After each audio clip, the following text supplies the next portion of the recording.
Hi, welcome everyone. I'm Melissa Goodstein and I'm the president of NYACP. And today I'm thrilled to have Nora Marcus join us for our collaborative chats.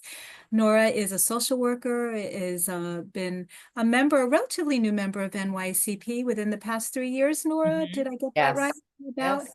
and she really has a focus as, as a co-parenting specialist and doing a lot of work in that area, which is a passion for her, which I'm sure she'll speak to us about. But welcome and welcome, Nora. I'm so thrilled that you're joining us today. I'm happy to be here. So, Nora, can you tell me a little bit about your family, like where you grew up? I grew up on Long Island, and I am the oldest of three. I have two younger brothers, and I feel lucky for my family structure. We're all super close, and my parents still live here on Long Island, which is where I live with my two kids. I have a brother. Whereabouts, where did you grow up? What, I because grew I'm up in from New York. Huntington. I grew up in Okay, Huntington. I'm from Plainview, so I okay. think that that might have been one of the very Okay. first Yes, conversations I that's had right. with you. Was That's about, right. We all yeah, bond. it was, yes. And so I grew up in Huntington, and I live now in Nassau County. And I have a brother in the city and a brother in Westchester and nieces and nephews. And my boys are 8 and 11.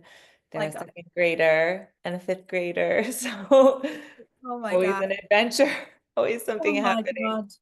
with I them. Yeah, I always I have 3 kids myself, and I always kind of look at the job that I do during the day as like my second shift, and then I come Yes, back to the second shift as being a parent, which is yes.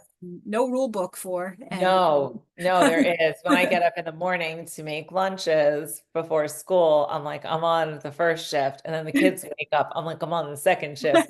The day has so many shifts, which is sometimes good to compartmentalize. Well, how are you going to get through the day and, be a Yeah. parent and work and take care of your home? And so, I'm like, okay, I'm on the last shift, but after the kids go to sleep and I'm cleaning up, I'm like, okay, final shift of the day. Then you get break time. I know that's why I always end up in bed too late, which I think many parents do when it gets quiet at night. It's like, oh, a little bit of time to downregulate. Oh, and you need that. You need that Yes, downtime for yes. sure. So, how did you end up in the area of collaborative divorce? How did your career get you to this place where we are now? My personal life got me here actually. I got my higher education a long, long time ago. And after my own collaborative divorce, when I was really thinking about what I wanted to do in my life, what would really mean something to me, I always knew that I wanted to create work that would touch people or that was really meaningful to me. And I was home with my kids for a while, which was a blessing and so hard, like the hardest but most wonderful work I could do. And after my own divorce, my own collaborative divorce, and seeing the benefits of being in that kind of setting, and I am in a post-divorce landscape now, um, knowing what it's done, the positive effects that it has had for my family. I knew that working in the divorce space as a collaborative professional and also helping other people, doing coaching, doing co-parenting consulting, helping people write parenting plans. I knew that if I could give back in that way, I was so lucky to have the team that I did and the support that I had during my own divorce. Wow. I know it's possible to take a better path. And it might sound silly, but I have always felt like now, if I could help just one family Wow. have a better path through divorce, then I would be so glad for that. Because it really does make a difference, the path that you take through this transition. Wow, that's so interesting that you bring that perspective to your work of going through it and getting out Yeah, the other end to shed some light on that and a hopefulness for the clients that you're serving because it just seems so hopeless sometimes when you're it beginning. can. Yes, even in collaborative, people say, is it easier? Well, I think divorce is just really hard. It's hard. It It's is just hard. really hard. And holding space and acknowledging that for clients to say, this is really hard. And, it's okay that you can't imagine the aftermath. I don't think when you're in it, no matter how supported you are, I don't think that you can imagine that what's going to happen when you sign the papers and when you're done. And I always say to people, divorce is not a singular event, it's a lifetime event when you have children. You know, Yeah. you're going to keep dealing with your ex-spouse, the other parent of your child, and being in collaborative and having the chance to move as peacefully as you can, as literally as collaboratively as you can, Mm. so that you're setting yourself up for a level of success afterwards so that you can work together. You still have to keep parenting your children, right? Yeah. After divorce, right? Once the Right. papers are signed and you have left your team and you're home in your house, wherever you are, or you're in your apartment, you have to get up every day and, live with the papers that you have signed. Ideally should be in a drawer somewhere and you shouldn't be looking at them every day, but Yeah. made agreements and decisions during that process, that are going to impact your day to day. Right. Yeah. It's honoring that commitment and recommitting and staying mindful about that. Yes. And I think when you have good people on your team, there's also a safety of feeling like if in the instance that you ever did need support, whether there was an issue that you and your child's other parent could not agree on, that you do have places that you can go back to where you don't have people running into the court system, which is going to just do no good for anybody, Mhm. most importantly, the kids, right? Sure. They Wow, don't that's belong there. yeah, that's really powerful, Nora. And did you have any role models as you entered into this field? Because that was a different going through it and then actually practicing in it. Yeah. It's so interesting. I recently wrote a review I got for my own attorney, and the way she held space and functioned in the divorce process is one of the things that really got me thinking about how I could make a difference. And she's actually been a huge champion of mine, saying that, she thought that getting into this work, she loved the idea of it. And, um,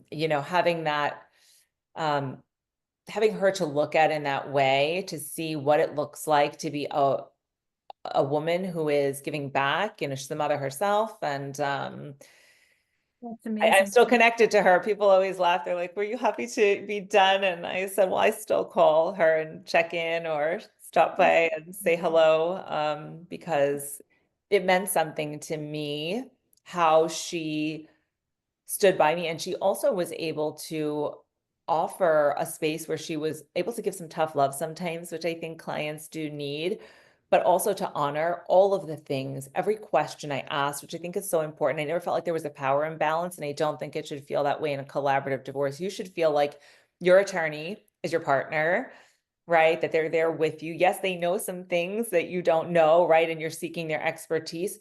And also, they should be looking at you because you're an expert on your children, right? Mhm. You have to work Mhm. together to come to the best outcome. And so all the people, I mean, the financial professional that worked on a team and, the other attorney, I mean, I feel like everybody really worked really cohesively. And that doesn't mean it wasn't super hard sometimes to show up and be Right. at that table, but Yeah, I think that it got me to where I am today and my kids, and that's a really good thing, even it though it's is. really It's an hard. accomplishment. It Mm, is. It yeah. is, for sure.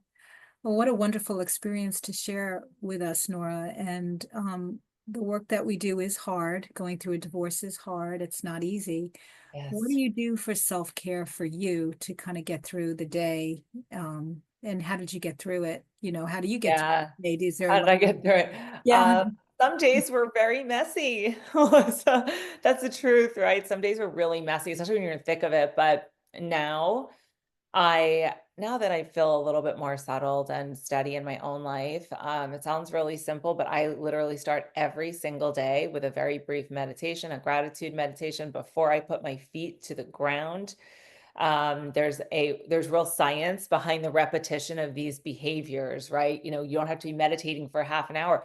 I get up so early, Melissa. I'm not going to get up and meditate for a half an hour, but I do have just a few minutes where I can sit and just be so thankful for all the things that I have and really reflect on how I want to show up, not just for myself and for my work, but for my kids. And so I really try to do that. I try to move my body when I can, get in a little yoga or a walk. But just that brief thing, it feels really doable. I don't feel like I can't access that, Yeah. to have the just a few minutes of like, okay, I'm super grateful for another day. Even if this day might be a hot mess, even if I have a headache, I don't know what's going to happen during the day, but I'm super grateful, That's amazing. That's amazing. It's very anchoring, and Yes, having that routine and that consistency. Yeah. yes, yes. I've started to do that too. I mean, I've been incorporating that and just having like a gratitude list and then reflection at the end of the day. Mhm. What was the best thing that happened today? What did I learn? Yes, What am I inspired to do as I begin the day? And it's nice to kind of cap off because each day is so precious, right? Life is it just so really is, short, and especially in the world we live in. And I I feel know, like yeah, raising my kids and helping them navigate through a world that's very different than the world that I grew up in. for sure. Answering big questions, reaching out for help when I need it. And I think that's actually another really important part of self-care is knowing when you've really like, when am I at my limit? When do I need to pause? Which I actually think is such an important thing in the divorce process is when your emotions are so big, knowing when to pause, like, well, I can't think right now because I'm tapped out. And even in my everyday life, sometimes it'll be too noisy and everything is going crazy. It's dinner time, I'm rushing, and it's like, okay, pause. Yeah, that's Or right. maybe I need help. I'll call a friend or I'll say to my parents, we need to let's come over for dinner and have, just a helping hand to know when you're tapped out. Yeah, I think it's a real act of self-care, yeah, Otherwise, but how can we show up? And especially doing like this kind of work, right? I mean, it's important stuff and showing up for people when they're in the midst of such an enormous transition, the way we show up matters. So I think we have to show up for ourselves first. that's right. That's right. Or we're no help to any other people that we're trying to serve. Yeah. Right, right. I mean, and we're serving them at a time where everything feels like it's falling apart Right. oftentimes, right? And Mhm. so being the anchor for somebody else, we better anchor down, Yeah. Yeah. myself. And like you said, when you have a great team around you, it does make a difference. But those few little moments of self-care, sometimes people say, oh, you have to do this for so long or walk for an hour or do this. Well, sometimes I don't have time for that. Do something manageable and not too, because then you won't do it if you think like, oh, I don't have that. Exactly. It's like, oh gosh, I don't have 45 minutes Right. to take a class or to get to, where I want to be. Well, I do have like 5 minutes in the Yeah. morning. Or like you were saying at the end of the day, you have five Yeah. minutes to Whatever reflect. that is, Mhm. that mindfulness and to be present and to be Yes, aware, which yes, is really challenging sometimes. We have a very crazy, it's just a lot of things, and to kind of have that calm and that center, you have to yes. be really intentional about it. Yes, another thing I do is I put my phone down. That I think is one of the worst things for our ability to focus on ourselves, focus on our children or a partner. If we're on our phone looking at something, we're not really focused on whoever's in front of us, at night when we're doing, dinner and bedtime and showers, phones down, face down. It's not anyway, so I can give my attention to my kids. That's right. Right? They need it. You're better off with a little bit of really focused attention than scattered attention where you're not Right. really listening. That's right. Right. So gathering also for meals and is a really important opportunity to Yeah. connect and reconnect. And with that, I'm wondering, what's the last thing you cooked, or do you have like a signature dish that you're willing to share? Because I am getting together a cookbook from our NYCP colleagues, because incredibly creative people who love to cook. Yes. Yes. I'm usually cooking like the same things on a repeat because my 8-year-old's still a little picky. So we're on, like we're making turkey burgers and we're making meatballs, but I'm a baker and I love to take or find recipes to make things healthier, like healthy treats. Yeah, yeah, So I'm always baking. muffins. I'm always baking banana muffins, and Okay. that's something that I do every single week. I'm baking every single Sunday for snacks for the kids. Wonderful. So I remember years ago, my mom said to me, one day all of you will sit down and eat the same meal. She's like, I have a dream of like making a lasagna and a salad and like a vegetable, and everybody will sit down and eat. And I always laugh at this now because I'm on a limited rotation of foods that the children will all eat. Yeah, But they do love to have meatballs, and they will eat broccoli. So I'm really grateful for vegetable that's right. consumption. That's right. Yeah. So But I do love baking. When I have the time to bake, I would much rather bake than cook savory food. But I'm always happy to bake for the kids, but I'm always making muffins. So okay, so maybe you'll share your muffin recipe with us. That yes, would be yeah, great. I'm always trying to make things with less sugar in them to, send the Yeah, kids to school, healthier cookies or yeah, your yeah. muffins. Actually, And yeah. Jessica Steinfeld just came out with a book, Baking with Less yeah, Sugar. Yeah, and she always has interesting ways that she sneaks in vegetables because she had very picky eaters and yeah, making in vegetables. But the book just came out on baking and baking with less sugar. That looked really yeah. good. My Um, kids love these sweet potato muffins I make. I mean, you would never know. I make these muffins that are okay. green. They're green from the spinach, but spinach has no taste when it's in Right, right, right. You can hide it, in a right? batch of muffins. And when my kids were little, they were like, "Wow, the muffins are green." Oh, that's They, yeah. they It's didn't just realize there was like a whole clamshell of spinach in there, like 8 well, ounces of spinach or 10 ounces of spinach. it's They didn't amazing. know. Okay, But so that's what I'm usually doing on Sundays before the week begins, baking oh, muffins. well, that's very meditative, very food is your love language, it's For to the kind kids especially, of yeah, they know when they open up their snack that, oh, that's they wonderful. yeah, I feel good about that. I can remember my lunches being packed as a kid, like Yeah. that they were being packed, and you'd be surprised to know that my dad was the one making the lunches while my mom was getting us all ready.